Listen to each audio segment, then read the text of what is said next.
오늘은 우리 로마서 오늘 아침에 로마서 4장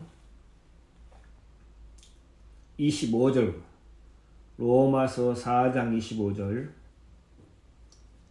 예수는 우리 범죄함을 위하여 내어줌이 되고 또한 우리를 의롭다 하심을 위하여 살아나셨느니라. 그러므로 우리가 의롭다 하심을 얻었은즉 우리 주 예수 그리스도로 말미암아 하나님으로 더불어 화평을 누리자.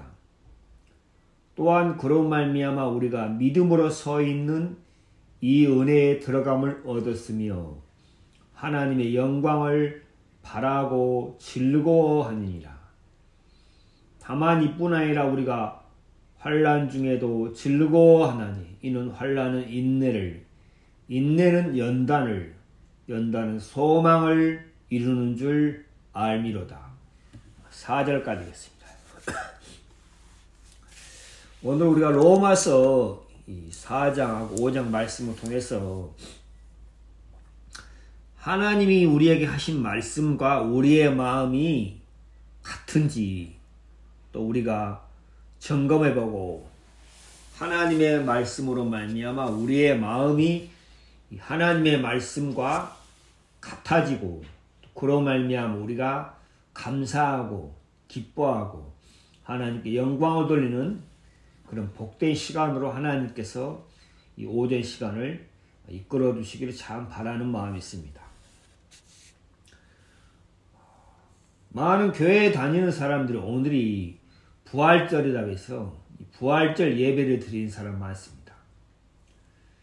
예수 그리스도가 오늘 부활하신 게 아니고 부활절 주간이라고 해서 이날을 기념해서 예배를 드리고 함께 모여서 찬송하고 하나님께 감사하고 하나님께 영광을 돌리는 그런 부활절 기간으로서 예배를 드리는 사람 많은데 부활절이란 말은 예수 그리스도가 죽으시고 3일 만에 부활하신 것을 기념하는 거예요. 이 세상에서 죽고 다시 부활하신 분은 오직 한 분 예수 그리스도 뿐이시다. 죽은 다음에 다시 부활하신 분은 이 세상에 아무도 없다. 오직 한 분 예수 그리스도 뿐이시다. 그런데 사람들이 이 예수 그리스도의 부활의 참된 의미를 모르면은 형식에 치우치고 어떤 지식에 치우쳐서 그 사람이 예수 그리스도의 부활과 상관없는 삶을 살 수도 있습니다. 그래서 오늘 제가 읽은 로마서 4장 25절에 예수는 우리 범죄함을 위하여 내어줌이 되고 또한 우리를 의롭다 하심을 위해서 살아나셨느니라. 여기에 두 가지 부분이 자세히 설명되어 있습니다. 첫 번째는 예수는 우리 범죄함을 위하여 내어줌이 되고 예수님께서 우리 범죄란 것은 죄를 범하는 것이죠. 다른 말로 하면은 법을 어기는 것, 불법이죠. 우리 범죄함을 위하여 내어줌이 되고 법을 어겼다는 거죠. 하나님이 우리에게 주신 법, 곧 율법에 어긋난 삶을 살았다. 율법과 같은 삶을 살지 못했다. 율법과 다른 삶을 살았다. 하나님이 정해주신 그 법, 율법을 어기는 삶을 살았다. 그래서 그걸 보고 범죄했다는 거죠. 죄를 범했다. 법을 어겼다. 예수는 우리 범죄함을 위하여 내어줌이 되고 그러면은 여기 첫 번째 우리 범죄함을 위하여 우리가 하나님 앞에 죄를 범했다는 거죠. 하나님 앞에 죄를 범했다. 다른 말로 하면은 하나님이 하나님이 정해두신 그 법을 따라 살지 아니했다. 우리 잠깐 보겠습니다. 로마서 2장입니다. 로마서 2장 로마서 2장 12절입니다. 로마서 2장 12절 무릇 율법 없이 범죄한 자는 또 율법 없이 망하고, 이방인들은 여기서 율법이 없는 사람들은 이방인이라고 하죠. 하나님께서 율법을 이방인에게 주신 것이 아니고 하나님께서 이스라엘 백성들을 애굽에서 인도하여 내신 후에 하나님께서 모세로 말미암아 호렙산에서 이스라엘 백성과 세우신 법이 율법이라고 해요. 여기서 율법 없이 범죄한 자는 이방인이죠. 율법이 없이 범죄한 자는, 그러면 이방인들은 율법이 없는데 어떻게 죄를 깨우치느냐? 율법 없이 범죄한 자는 또한 율법 없이 망하고, 율법 있고 범죄한 자는 율법으로 말미암아 심판을 받으리라. 이스라엘 백성들은 하나님 앞에 율법을 받았기 때문에 지금까지도 그 율법을 지키고 행하려 하고 있습니다. 안식일에 멀리 가지 않고 또 부정한 고기를 먹지 않고, 그렇게 이스라엘 백성들이 지금도 율법을 행하고 있습니다. 그런데 여기서 율법 없이 범죄한 자, 이방인들은 율법이 없어도 범죄됐는데, 그러면 이방인들은 어떻게 범죄한 거 알 수 있냐? 여기 14절입니다. 율법 없는 이방인이, 이스라엘 백성들을 볼 때는 세상에 많은 사람이 있지만은 그들이 볼 때는 딱 두 부류입니다. 하나님의 율법이 있는 택하신 백성 이스라엘과 율법이 없는 이방인들. 율법 없는 이방인이 본성으로 율법의 일을 행할 때, 율법이 없는 이방인이 본성으로, 여기 뭐예요? 본성으로, 본래 타고난 성품으로 율법의 일을 행할 때, 이방인이 율법이 없지만 본성으로 율법과 같은 그런 삶을 살고자 한다는 거죠.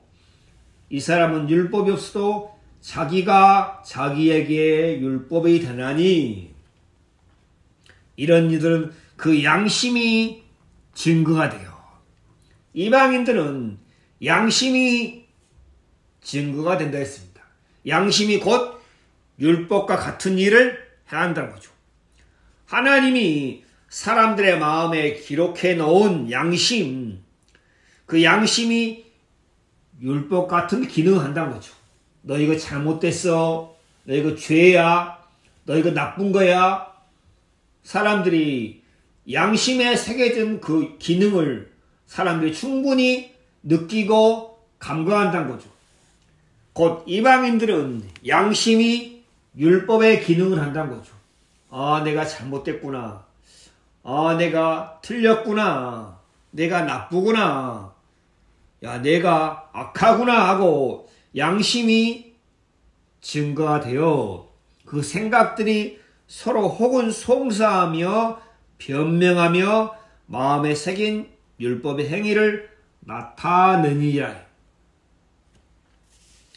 여기 보면은 양심이 증거되고 그 생각들이 서로 혹은 송사하고 혹은 변명하며 송사한다는 거죠. 송사. 너 이거 잘못됐잖아. 너 이거 틀렸잖아. 이거 거짓됐잖아. 양심이 하는 일은 증거를 하고 송사를 한다는 거죠. 사람들의 마음에.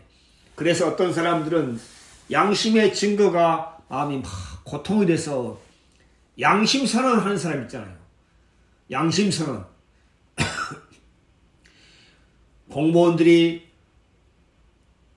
공무원이 돼서 일을 하다가 양심에 어긋난 일을 했을 때 견디지 못해가지고 양심 선언하는 사람이 있어요.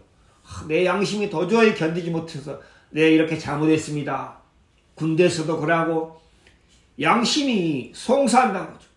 너 잘못됐잖아. 너 틀렸잖아. 너 하나님 믿는 신앙인 하면서 너 1월 예배 안 드리고 놀러 갔잖아. 너 하나님 앞에 깨끗하게 살지 못했잖아. 너 하나님 앞에 정직하게 살지 못했잖아. 너 저 사람 미워하고 있잖아. 양심은 두 가지를 한다는 거죠. 양심은 죄를 죄로 증거한 일을 하고 또 한 가지 송사한다는 거죠. 내가 틀렸잖아. 저도 운전을 하다 보면 어떨 때는 바쁠 때 보면은 분명히 앞에 빨간불이 있는데 사람들이 안 지나가요. 사람이 없어. 그러면은 빨간불인데도 그냥 간다고 차로 간다는 거죠. 그때 야 이거 틀렸잖아. 이거 잘못됐잖아 하고 저도 모르게 양심이 그래 송사해요. 사람들은 양심이 송사하면 또 뭡니까? 혹은 변명하며 사람이 없으면 괜찮잖아. 그럴 수도 있잖아. 자기 행동이나 자기 삶을 변명한다는 거죠. 합리화시킨다는 거죠. 사람의 마음이 그렇다는 거죠. 변명이나 합리화시킨다. 이것은 사람이 죄로 말미암아 생겨난 하나의 잘못된 현상이다 거죠. 분명히 죄를 지었는데 그 죄를 인정하지 않고 변명하고 합리화시킨다는 거죠. 그 마음에 새긴 율법의 행위를 나타내니라. 하나님이 이방인들에게 율법 대신 양심이란 걸 주어서 양심이 율법과 같은 기능을 한다는 거죠. 그래서 오늘 로마서 4장에 예수는 우리 범죄함을 위해서 그렇다면은 우리가 죄를 범했다는 거죠. 누구 앞에? 하나님 앞에. 이 양심은 하나님이 주신 율법의 기능이던 거죠. 내가 하나님 앞에 잘못됐구나. 물론 사람들 앞에도 잘못되고 사람들 앞에도 실수하고 사람들 앞에서도 내가 죄를 범한 게 맞지만 그보다 더 중요한 것은 내가 하나님 앞에 죄를 범했구나. 그 사실이 마음에 인정되고 깨우침이 되어야 합니다. 하나님 앞에 내가 죄인이다. 내가 하나님 앞에 죄를 지었다. 내가 하나님 앞에 악한 사람이다. 내가 하나님 앞에 더럽고 추하고 가증한 사람이구나. 내가 하나님 앞에 잘못된 사람이구나. 그 사실이 마음에 인정이 돼야만이 하나님 앞에 긍휼을 구할 수가 있다는 거죠. 근데 사람들은 자신이 하나님 앞에 죄인이다. 하나님이 보실 때 내가 하나님 앞에 잘못되고 어그러지고 틀리고 악한 삶을 살았구나 하고 그 사실은 마음에 깨우치지 못한다는 거죠. 그런데 하나님의 성령께서는 우리에게 말씀을 통해서 우리 자신이 하나님 앞에 잘못된 자다. 하나님 앞에 틀린 자다. 하나님 앞에 마음이 삐뚤어진 자다. 성령은 우리가 하나님 앞에 그런 자인 것을 깨우쳐준다는 거죠. 우리 잠깐 보겠습니다. 로마서 1장입니다. 로마서 1장 20절. 로마서 1장 20절. 창세로부터 그의 보이지 않는 것들, 그의 영원하신 능력과 신성이 그 만드신 만물에 분명히 보여 알게 되나니 그러므로 저희가 핑계치 못할지라. 21절입니다. 하나님을 알되 하나님으로 영화롭게도 아니하며 감사치도 아니하고 하나님의 능력과 하나님의 신성이 만물에 다 보여 나타나고 있습니다. 그런데 사람들은 여기 보면 만물에 하나님의 신성과 능력이 있다는 거죠. 해를 통해서 달을 통해서 별을 통해서 하늘을 통해서 바다를 통해서 꽃을 통해서 공기를 통해서 모든 만물을 통해서 하나님의 신성과 능력, 하나님의 크신 능력과 신성, 하나님의 자비하심, 하나님의 은혜로우심, 하나님의 사랑이 많으심, 하나님의 긍휼이 풍성하심, 하나님이 값없이 모든 것을 우리에게 은혜로 주시는 것, 그런 하나님의 신성이 나타나 있는데 사람들은 하나님으로 말미암아 하나님의 은혜로 말미암아 살고 있으면서도 21절에 뭐라 했습니까? 하나님을 알되 하나님으로 영화롭게 하나님께 영광을 돌리거나 감사치도 아니하고, 마땅히 하나님께 감사하고 하나님께 영광을 돌려야 되는데 사람들의 마음이 하나님께 관심도 없고 하나님께 감사치도 아니하고 하나님께 영광을 돌리지도 아니한다고. 이걸 통해서 우리가 뭘 알 수 있습니까? 사람들의 마음이 하나님 앞에 잘못되었다. 여러분, 하루하루 살아가면서 오늘도 내가 하나님의 은혜로 살았구나. 우리의 호흡을 주장하시는 분이 하나님이시다. 하나님이 우리에게 숨을 쉬게 하시니까 내가 숨을 쉬고 있구나. 하나님이 공기를 주시고 하나님이 햇빛을 주시고 하나님이 바람을 주시고 하나님이 비를 주시고 하나님은 우리가 살 수 있는 모든 것을 하나님이 은혜로 공급하시고 있는데 사람들은 하나님께 감사하지도 아니다는 거죠. 하나님을 알고 있으면서 하나님께 감사하지도 아니하고 하나님을 영화롭게 아니한다는 거죠. 왜 그렇습니까? 죄로 말미암아 사람들의 마음이 부패하고 타락했기 때문에, 죄로 말미암아 사람들의 마음이 삐뚤어지고 왜곡되고 어그러졌기 때문에 하나님께 감사하지 아니한다는 거죠. 아, 내가 하나님을 향해서 마음이 잘못되었구나. 하나님께 감사치 아니한 사람 마음은 하나님을 향해서 마음이 잘못되어 있다는 거죠. 자식이 부모의 은혜로 말미암아 살아가고 있으면서도 자식의 마음에 부모의 은혜에 대해서 감사하고 고마운 마음이 없는 것은 그 자식의 마음이 잘못됐다는 거죠. 병원에 입원하는 환자가 의사로 말미암아 건강을 되찾게 됐을 때, 아이고 선생님 참 감사합니다. 감사합니다. 그렇게 마땅하게 의사 선생님께 감사를 표해야 되고 감사합니다 한 것이 마땅한 것처럼, 동일하게 우리가 내가 하나님의 은혜로 살고 있구나. 내가 하나님으로 말미암아 살아오고 있구나. 그런데도 내가 하나님께 감사치 않고 하나님을 영화롭게 아니하는구나. 그래서 하나님의 성령께서는 우리에게 뭘 가르쳐 주느냐? 우리의 마음이 하나님 앞에 잘못되었다. 우리의 마음이 하나님 앞에 틀렸다. 우리의 마음이 하나님 앞에 부패하고 변질됐다. 죄가 사람들의 마음에 하나님이 행하신 것을, 하나님을 다 가리어버렸다는 거죠. 죄가 사람들의 마음에 하나님을 보이지 않게 하고 하나님을 생각지 못하게 했다는 거죠. 죄가. 로마서 5장 12절에 말했습니까? 한 사람으로 말미암아 죄가 세상에 들어오고 죄로 말미암아 사망이 왔나니. 그러니까 사람들은 자기가 열심히 해서 자기 수고로 자기 힘으로 자기 능력으로 자기 지혜로 뭔가 되었다고 생각한다는 거죠. 그런데 실상은 하나님의 말씀 보면은 만물이 다 그로 말미암아 되었을 때 그가 없이는 된 것이 하나도 없느니라. 그래서 하나님의 성령께서는 말씀을 통해서 우리의 마음이 하나님 앞에 잘못된 것을 깨우쳐 준다는 거죠. 그리고 우리의 마음이, 이스라엘 백성들은 율법, 이방인들은 양심, 하나님이 내게 주신 양심, 내가 양심대로 살지 않았구나. 그 말은 내가 하나님이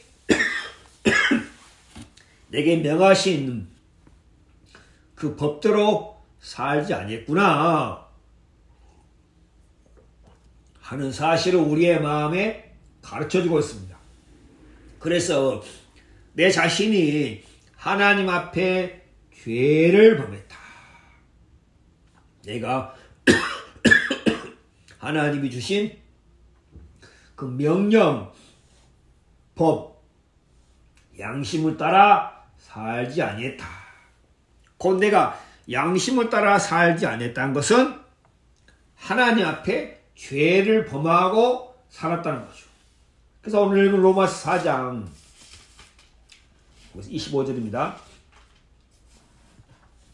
예수는 우리 범죄함을 위하여 우리가 하나님 앞에 죄를 범하고 악하게 살고 거짓되게 살고 가증하게 살고 우리가 하나님 앞에 그렇게 나쁜 삶을 산 것을 인해서 마땅히 우리가 하나님 앞에 벌을 받고 심판을 받아야 하는데 사람들은 이런 부분에 전혀 생각을 하지 못한다는 거죠.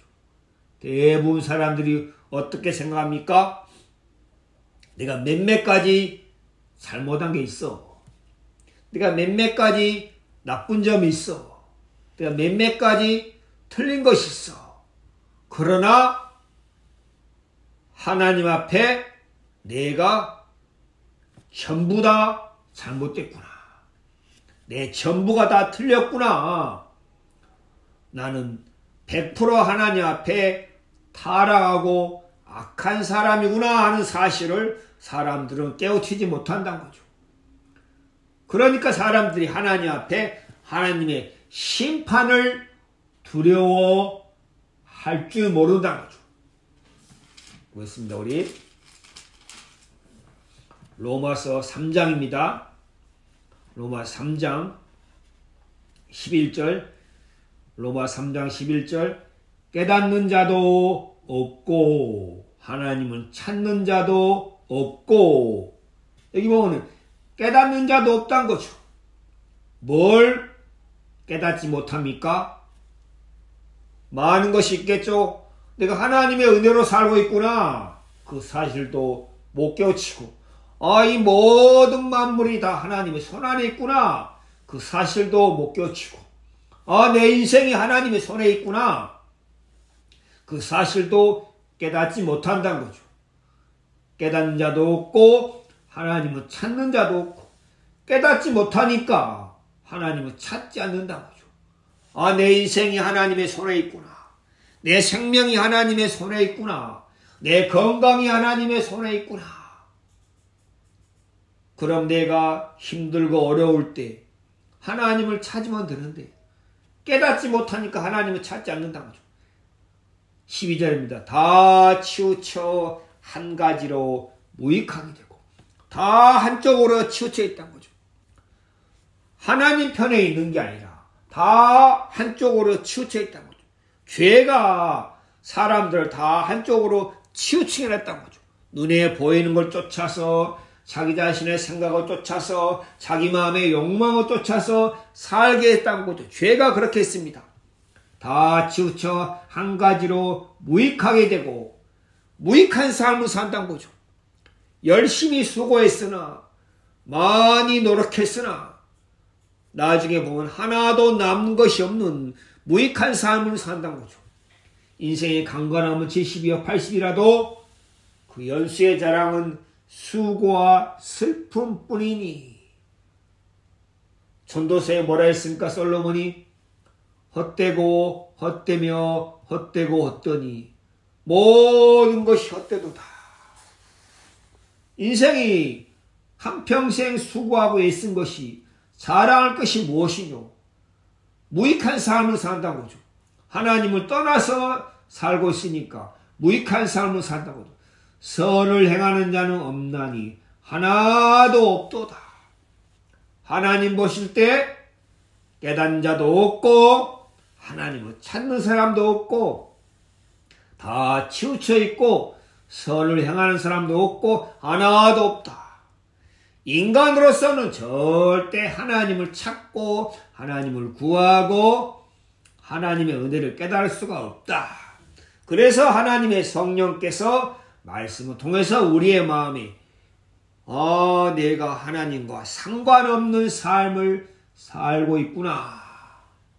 내가 하나님과 상관없는 삶을 살고 있구나 하고 하나님의 성령께서 우리의 마음에 비추어주고 알게 하신다는 거죠. 어두운 방 안에 빛이 들어오면은 방이 얼마나 더러운지, 얼마나 어수선한지, 얼마나 방이 잘못된지 훤히 보이는 것처럼 하나님의 말씀이 우리의 마음에 비추어지면 내가 하나님을 찾는 삶을 살고 있지 않구나. 내가 하나님께 감사한 삶을 살고 있지 않구나. 선을 행하는 자는 없나니 하나도 없도다. 없고 없도다. 인간은 다 치우쳐 있다 한쪽으로. 보시면 우리 16절입니다. 파멸과 고생이 그 길에 있어. 인생의 결국이 뭡니까? 파멸, 멸망이다. 파멸과 고생이 그 길에 있어. 멸망으로 가고 있다는 거죠. 모든 사람이 파멸로 멸망으로 가고 있다는 거죠. 평강의 길을 알지 못하고, 평강의 길은 무엇입니까? 하나님이 예비하신 영생, 영원한 천국의 삶은 그 길을 알지 못한다는 거죠. 그 길을 모른다는 거죠. 알지 못하였고 저희 눈앞에 하나님을 두려워함이 없느니라. 죄가 사람들의 마음을 얼마나 황폐하게 했는지, 죄가 사람들의 마음을 얼마나 하나님께 멀리 떨어뜨려 놨는지, 죄가 사람들의 눈을 가리워줘서 생각을 못하게 하고 하나님을 보지 못하게 해서 하나님과 얼마나 상관없이 추하고 더러운 삶을 살게 하는지, 죄가 그렇게 했다는 거죠. 죄로 말미암아 사망이 왔나니 하는 것처럼 죄로 말미암아 인간의 마음이 하나님과 단절되고 끊어져서 더 이상 하나님을 찾지도 않고 구하지도 않고 파멸과 고생으로 가고 있지만은 그 길을 모르고 천국의 일, 평강의 일, 정말 하나님이 예비하신 영생의 길을 알지 못한다고. 그리고 가장 큰 것이 저희 눈앞에 하나님을 두려움이 없느니라. 여러분, 직장생활 하면서도 회사 사장님을 두려워하지 않는 사람은 어떻게 삽니까? 자기 마음대로 산다는 거죠. 자기 마음대로 산다는 거죠. 회사 사장님을 두려워하지 않는 사람들, 출근하고 싶으면 출근하고 일하기 싫으면 안 해버리고 방종하며 방탕한 삶을 산다는 거죠. 회사 사장님을 두려워하지 않으니까. 그것처럼 하나님을 두려워하지 않는 사람들은 방종하며 방탕하며 자기 마음대로 살아간다는 거죠. 인생들의 마음이 그렇다는 거죠. 죄로 말미암아 하나님을 두려워하지 않는다는 거죠. 하나님을 알지 못한다는 거죠. 하나님이 모든 것을 다스리고 주관하고 있지만은 그 마음에 한 번도 하나님이 내 인생을 찾고 있다고, 하나님이 내 영혼을 주관하신다고, 하나님이 모든 것을 내게 은혜로 지금 주시고 있다고, 내가 지금 하나님의 은혜로 살고 있다고 한 번도 인생을 살면서 발걸음을 멈추고 차분하게 그렇게 생각하거나 돌아보거나 하나님을 향해서 묻거나 하지 않는다고 내 인생들이. 그저 육신의 정욕, 안목의 정욕, 이 생을 자랑을 쫓아서 눈에 보이는 것 쫓아서 시간이 흐르는 대로 그렇게 살아간다는 거죠. 그게 죄가 사람들의 마음을 그렇게 만들어 놓았다.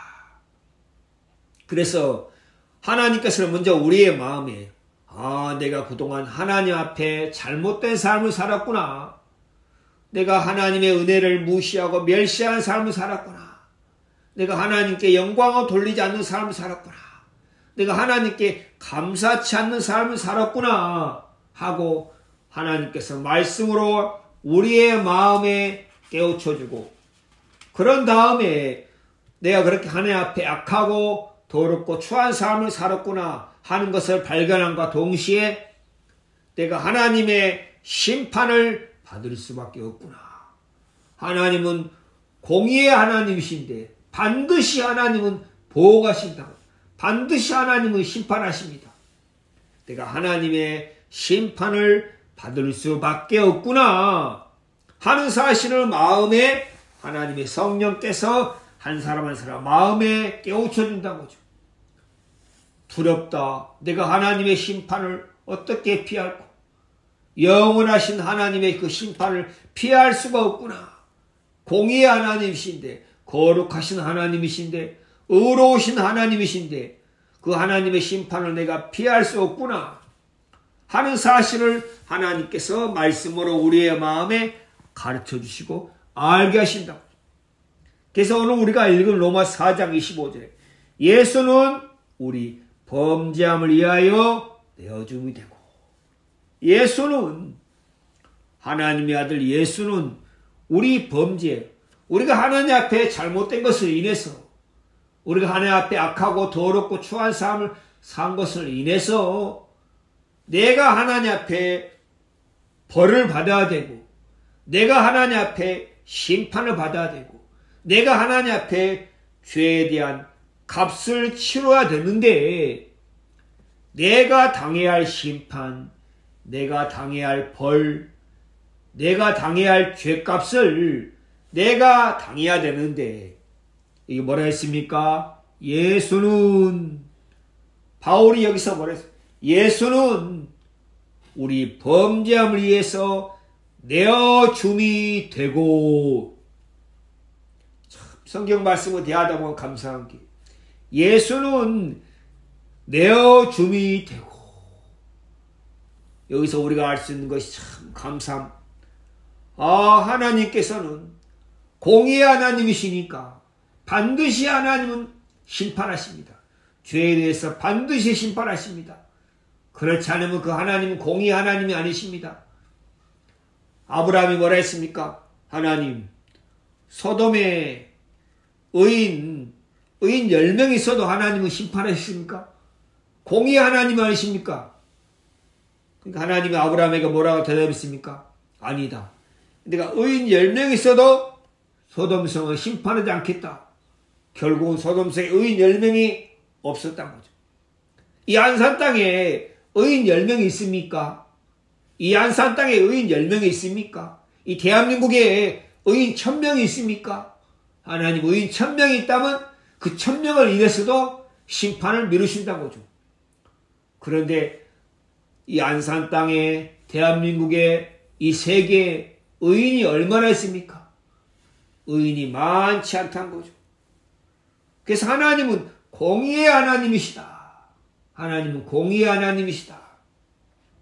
그래서 하나님은 우리가 하나님 앞에 죄를 범했습니다. 감사치도 아니하고, 하나님께 영화롭게 아니하고, 하나님께 영광을 돌리지도 아니하고, 하나님을 인정하지도 아니하고, 하나님을 인정하기도 싫어하고, 사람들의 마음에 하나님을 인정하기 싫어한다는 거죠.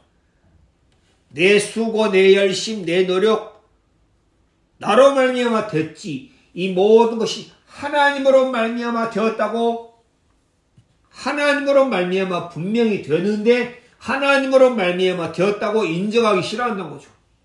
내가 지금 건강하게 살고 있는 거, 내가 직장생활 다니고 있는 거, 내가 가지고 있는 지혜, 내가 가지고 있는 건강, 이 모든 것이 하나님의 은혜로 되었다고 그 하나님을 인정하기 싫어한다는 거죠. 그게 곧 죄다는 거죠. 그렇구나. 내 마음이 잘못됐구나. 실상은 다 하나님으로 말미암아 됐는데 내 마음이 삐뚤어지고 내 마음이 왜곡되고 내 마음이 어그러져서 하나님으로 말미암아 되었다는 것을 인정하지 않는다는 거죠. 그게 곧 죄악된 마음이다. 그게 곧 죄다. 그러면 내 마음이 하나님 앞에 부패하고 타락하고 변질됐구나. 내 마음이 잘못됐구나. 모든 것이 하나님으로 말미암아 되었는데 내가 하나님을 인정하기 싫어하고 하나님께 감사치 않는구나. 나는 마땅히 하나님 앞에 벌을 받고 심판을 받아야 할 사람이구나 하고 우리 자신이 하나님의 말씀 앞에 그렇게 비추어지고 인정이 될 때 예수는 우리 범죄함을 위해서 내어줍니다. 하나님에게는 공의로운 심판도 있지만은 하나님에게는 사랑도 있고 하나님에게는 자비도 있고 하나님에게는 은혜와 긍휼도 있다는 거죠.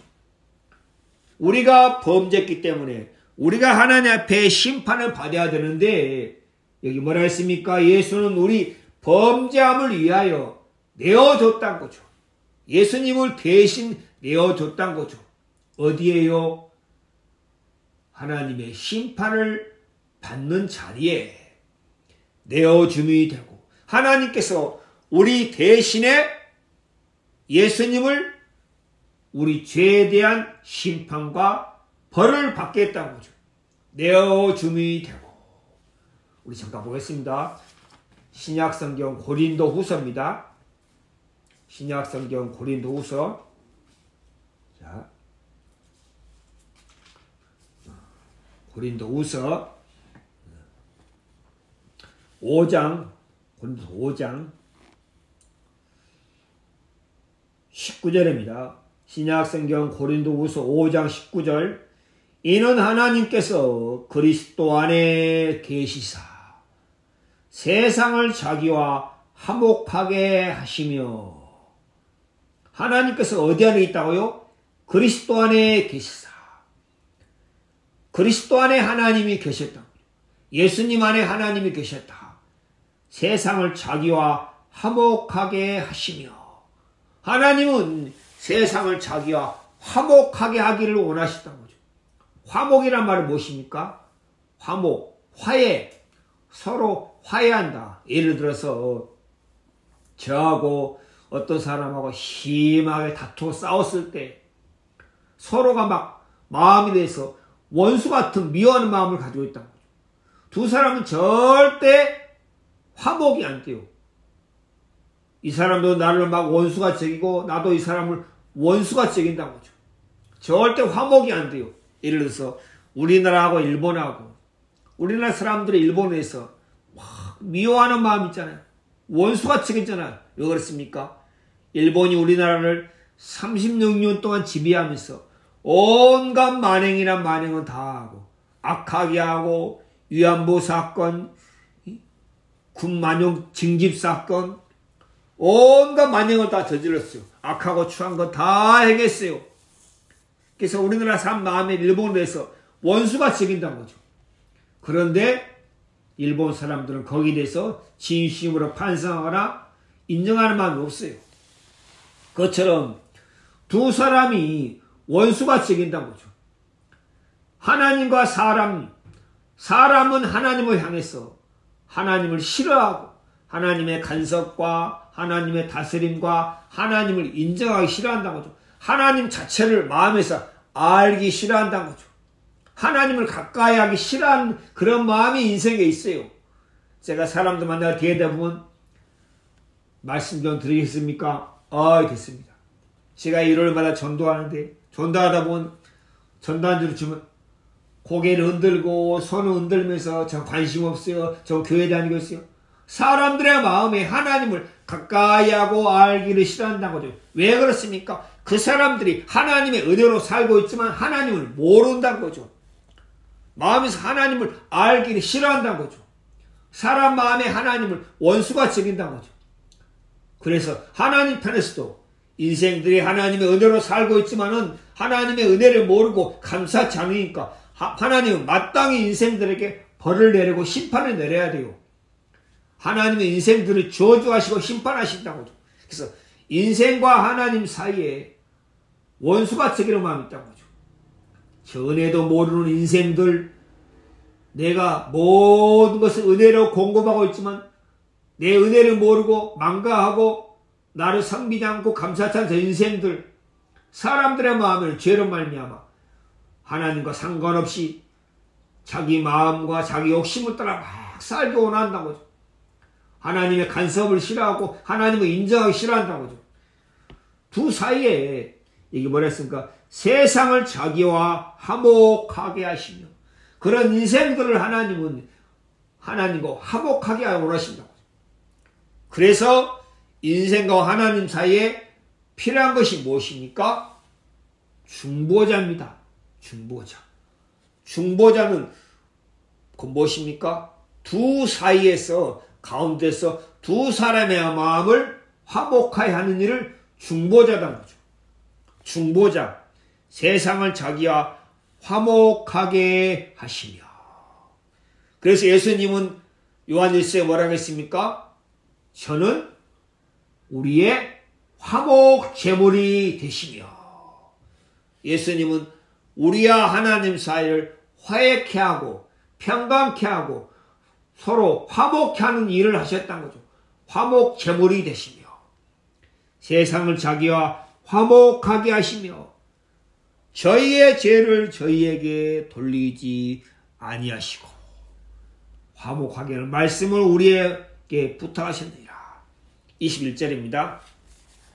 하나님은 죄를 알지도 못하신 자로 우리를 대신해서 죄를 삼으신 것은, 하나님이 우리를 대신해서 예수님을 죄로 삼았다는 거죠. 예수는 우리 범죄함을 위하여 내어줌이 되고 우리 죄를 위해서 우리가 하나님 앞에 저주와 심판을 받아야 하는데, 하나님께서는 우리 대신에 예수님을 내어줬다는 거죠. 예수님은 우리 대신 우리 죄에 대한 벌과 심판과 형벌을 받을 자로 십자가에 내어줬다는 거죠. 여기서 두 가지가 분명하게 보입니다. 첫 번째는 무엇입니까? 하나님의 공의로운 심판. 두 번째는 무엇입니까? 하나님의 놀라운 은혜와 사랑이란 거죠. 경건치 아니한 자를 사랑하시는 하나님. 건강한 자에게는 의원이 있을 데 없고 병든 자에게 필요하니라. 나는 의인을 부르러 온 게 아니고 죄인을 부르러 왔노라. 예수님께서 뭐라 했습니까? 예수님은 우리에게 의원이 되신다는 거죠. 아, 인생들이 병든 자구나. 예수님은 자비를 원한다는 거죠. 나는 제사를 원하는 게 아니라, 제사는 우리가 하나님 앞에 열심을 내고 우리가 하나님 앞에 성실하고 우리 하나님 앞에 깨끗해서 사는 삶이 제사인데, 제사를 원치 아니하고 자비를 원한다. 긍휼을 베풀기 원하시다. 예수는 우리 범죄함 위해서 내어짐 되고 우리가 죄를 범했기 때문에 우리가 하나님 앞에 심판과 벌을 받아야 되는데, 하나님께서 예수 그리스도를 우리 대신에 십자가에 내어줬다는 거죠. 우리 대신에 하나님의 심판과 저주를 받게 하셨다.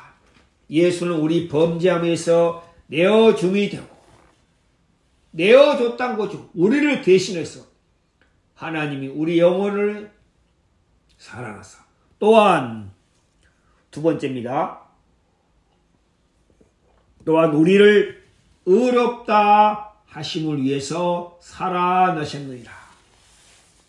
여기에 예수님의 십자가에서 죽으심과 예수님이 부활하심을 설명하고 있습니다.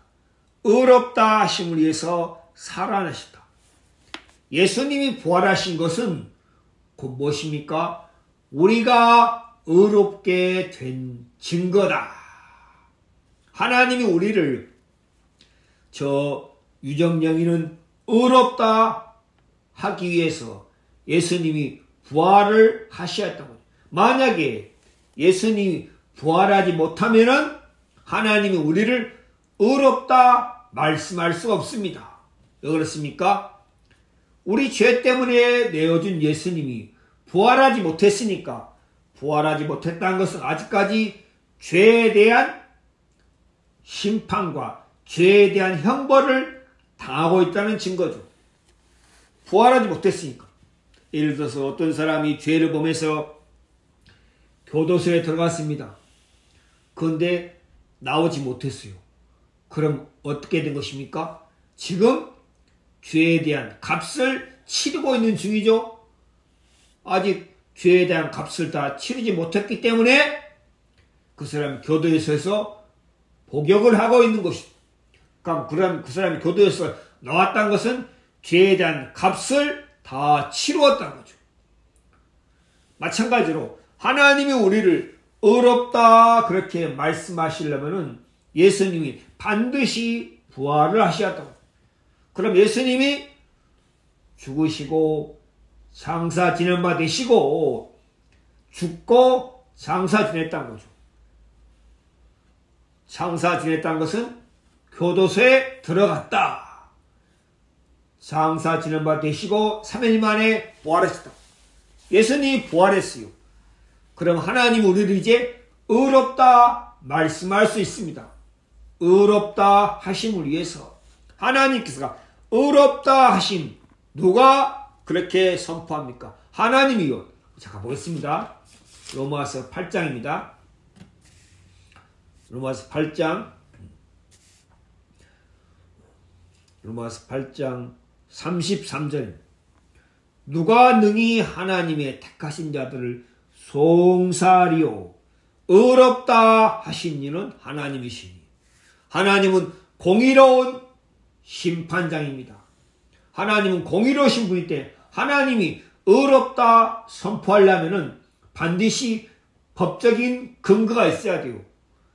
판사가 재판장이 의롭다 하려면 반드시 거기에 합당한 근거가 있어야 되는 것처럼 하나님은 우리를 의롭다 선포하려면 거기에는 합당한 근거가 있어야 한다고. 그러니까 하나님은 뭘 보시고 의롭다 선포하십니까? 예수님의 부활하심을 보시고 의롭다 선포하신다고. 하나님은 우리의 행위가 온전하고 우리가 깨끗하고 정직하고 하나님의 말씀대로 양심대로 산 것을 보시고 하나님은 우리를 의롭다 하시는 게 아니라 우리는 그렇게 해서 하나님 앞에 의롭다 하심을 얻을 수가 없다는 거죠. 그럼 하나님이 의롭다 그렇게 말씀하는 근거는 무엇입니까? 예수 그리스도의 부활하심, 의롭다 하심을 위해서 하나님께서 우리를 의롭다 선포하시기 위해서 예수님이 부활을 하셔야 한다는 거죠. 예수님은 부활했습니다. 왜 그렇습니까?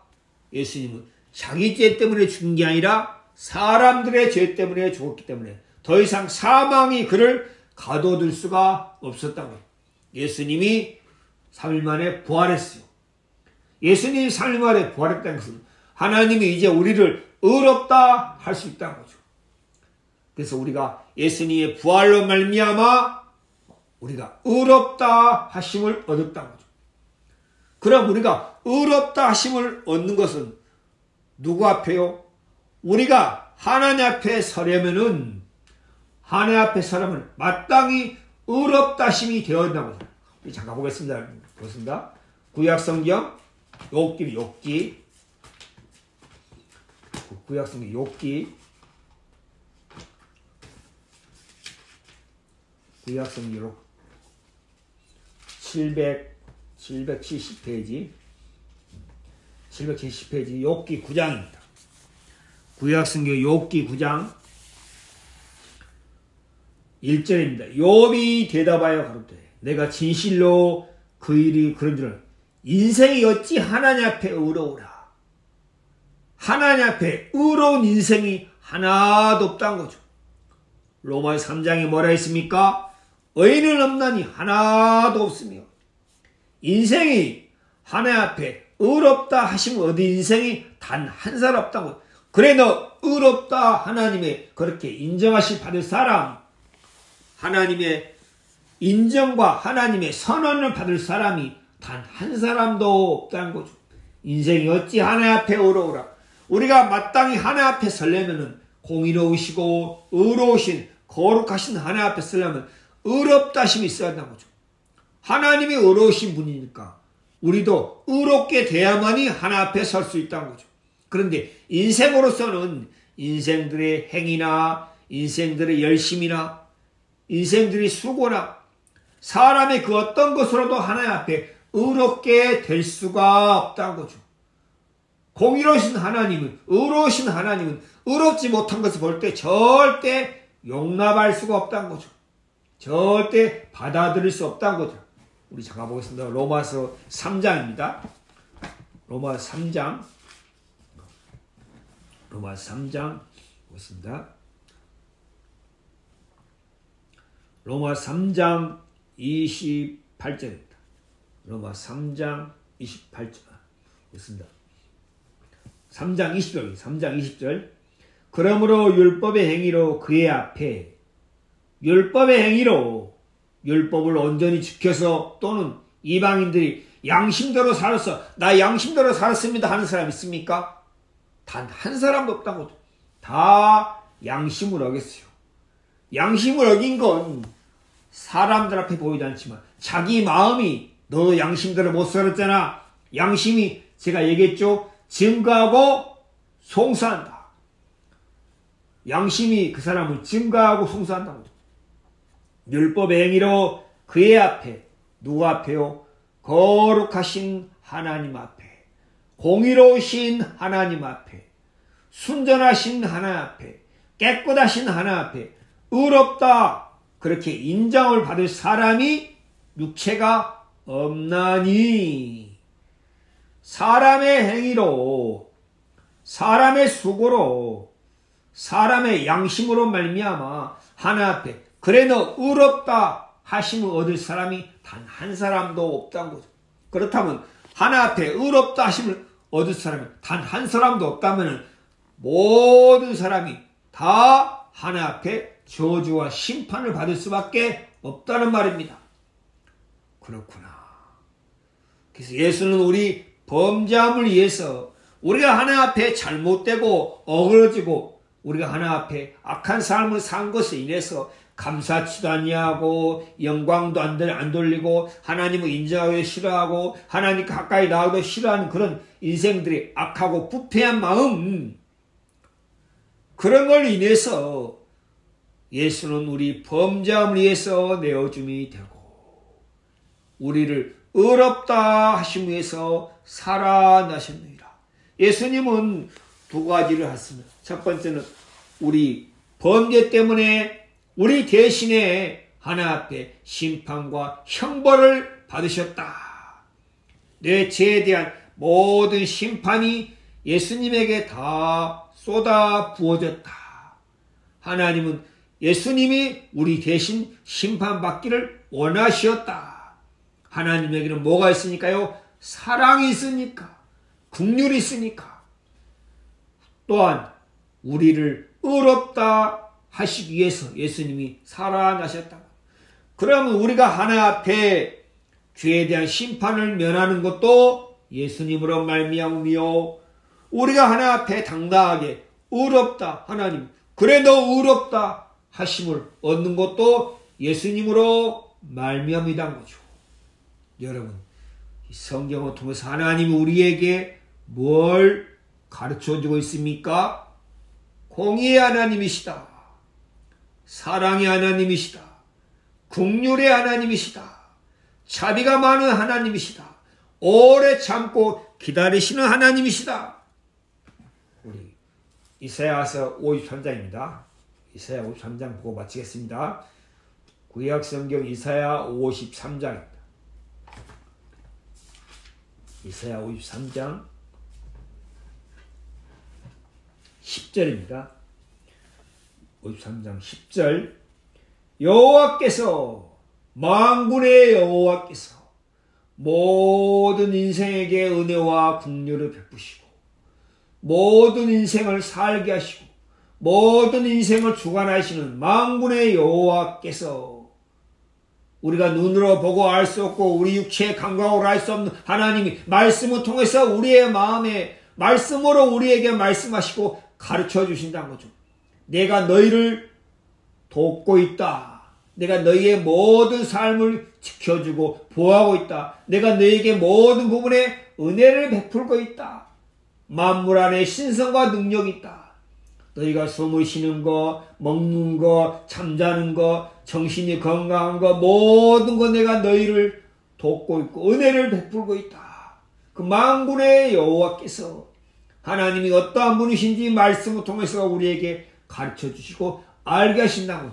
만군의 여호와께서 그로, 그가 누굽니까? 예수 그리스도, 그로 상함을 받게 하기를 원하사 우리가 우리의 죄 때문에 멸망과 저주를 당하는 것을 원치 아니하시고, 누구로 말미암아? 그로 예수 그리스도 그가 상함을 받게 하기를 원하사 하나님이 예수님이 대신 저주를 받게 원하사 그럼 하나님이 예수님으로 말미암아 우리를 대신해서 예수님이 우리 대신해서 죄에 대한 심판과 벌을 받게 하신 것을 원하시다면 질고를 단케 하셨은지 하나님이 그렇게 하셨다는 거죠.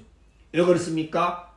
하나님이 예수님으로 말미암아 하나님이 얼마나 사랑이 많으신지 얼마나 은혜가 많으신지 얼마나 긍휼이 많으신지 그것을 알리고 나타내고 하나님의 영광을 드러내게 하기를 원하시다. 예수님은 하나님의 영광을 나타내시다 거죠. 하나님의 사랑이 얼마나 큰지 하나님의 긍휼이 얼마나 큰지 하나님의 자비가 얼마나 큰지 하나님은 예수 그리스도 통해서 분명하게 나타내시고 드러내시고 우리에게 증거하셨습니다. 여호와께서 그로 상함을 받게 하기를 원하사 여호와께서 원하시고 여호와께서 단케 하셨으니 우리가 구한 게 아니고 하나님 우리 죄에 대한 심판과 벌을 우리가 받기가 두려운 줄 하나님 우리를 불쌍히 여기소 그렇게 우리가 원한 게 아니고 하나님 편에서 우리 대신에 누가 예수님이 상함을 받게 하고 예수는 우리 범죄함을 위해서 내어줌이 되고 하나님이 예수 그리스도 우리 대신 십자가에 내어줬다는 거죠. 질고를 고생을 멸시를 수치를 모욕을 당케 하셨다는 거죠. 아 그렇구나. 이 무지하고 어리석고 미련한 나를 위해서 하나님을 알지 못한 채 한평생 내 육체의 생각과 욕망을 따라 살다가 허망하게 하나님 앞에 멸망과 저주를 받을 수밖에 없는 나를 위해서 하나님께서 예수 그리스도로 말미암아 그가 상하고 찢기시고 그가 채찍에 받으시고 그로 말미암아 우리가 나음을 입게 되는 것을 하나님이 원하시구나. 그래서 우리 입술로 말미암아 하나님 감사합니다. 하나님께 영광과 감사를 돌리게 하셨다. 여러분 이 말씀을 통해서 오늘 로마서 4장 25절 말씀을 통해서 하나님께서 여러분에게 말씀하십니다. 너는 내 앞에 절대 의로워질 수 없어. 너는 너의 행실로 내 앞에 의롭게 될 수 없어. 너는 마땅히 내 심판과 저주를 피할 수 없어. 그런데 내가 너 대신에 내 아들 예수 그리스도를 십자가에 내어줬어. 내 모든 심판과 저주를 내가 내 아들 예수 그리스도에게 다 쏟아 부었다. 그리고 그 아들 예수 그리스도가 부활했습니다. 무엇 때문에요? 우리를 의롭게 하시기 위해서. 나 의롭습니다 하는 사람 마음에는 분명하게 뭐가 있습니까? 예수님이 내 죄에 대한 모든 심판과 형벌을 당하시고 부활하셨습니다. 부활은 뭡니까? 완성입니다. 아, 내 죄에 대한 모든 심판과 형벌이 다 끝났구나. 예수님의 부활은 내가 온전히 의롭게 된 증거다. 하나님이 의롭다 하셨다는 거죠. 하나님이 의롭다 하시는데 의롭다 하심을 얻은 사람이 무엇입니까? 의인이다 거죠. 의롭게 된 사람, 의인이다 거죠. 저 의인 됐습니다 하는 사람은 예수님의 부활을 마음에 믿는 사람. 예수님의 부활을 마음에 믿는 사람은 무엇입니까? 예수님의 부활이 곧 내 죄에 대한 모든 심판과 형벌이 다 끝난 증거다. 예수님이 부활하지 못했다는 것은 아직까지도 우리 죄에 대한 심판과 형벌을 받고 있다는 것이고, 부활했다는 것은 내 죄에 대한 심판과 형벌이 다 끝난 증거다. 저 의인입니다 하는 사람은 하나님이 나를 의롭다 하셨습니다. 왜요? 예수님의 부활로 말미암아. 왜 그렇습니까? 예수님의 부활이 내 죄에 대한 모든 심판 형벌이 끝난 증거입니다. 그러므로 우리가 믿음으로 의롭다 하심을 얻었습니다. 예수 그리스도의 죽으심과 부활을 믿는 사람은 예수님의 죽으심과 부활이 어떤 것을 의미하는지, 그것이 나와 어떤 상관이 되는지 하나님이 그걸 통해서 내게 뭐라고 말씀하시는지 그걸 분명하게 마음에 알고 있고 믿고 있는 사람이다. 분명하게 알고 있고 믿고 있는 사람, 분명하게 이해할 수 있고 또한 그 사람의 입술에서 하나님께 영광을 돌리게 되었습니다. 저는 여러분 모두가 로마서 4장 25절 이 말씀을 통해서 여러분 마음이 그러므로 나도 이제 보겠습니다. 로마서 5장입니다. 로마서 5장. 로마서 5장. 자. 그러므로 우리가 나도 이제 믿음으로 의롭다 하심 얻었다. 하나님이 그래 너 의롭다 하심 그렇게 말씀하셨다. 나 이제 의인이다. 얻었습니다. 그렇게 얻었은 즉 이것은 뭡니까? 이미 이루어진 것이다. 나 의인 됐습니다. 나 의롭게 됐습니다. 하나님이 나를 의롭다 말씀하셨습니다. 하나님이 한번 의롭다 말씀하시면 절대 변개할 수 없다는 거죠. 바꿀 수 없다는 거죠. 나는 그래서 영원히 의롭게 됐습니다. 그렇게 하나님 앞에 고백하고 사람들 앞에 그렇게 말할 수 있다는 것은 그 사람이 예수 그리스도의 죽으심과 부활을 믿는 사람이라는 거죠.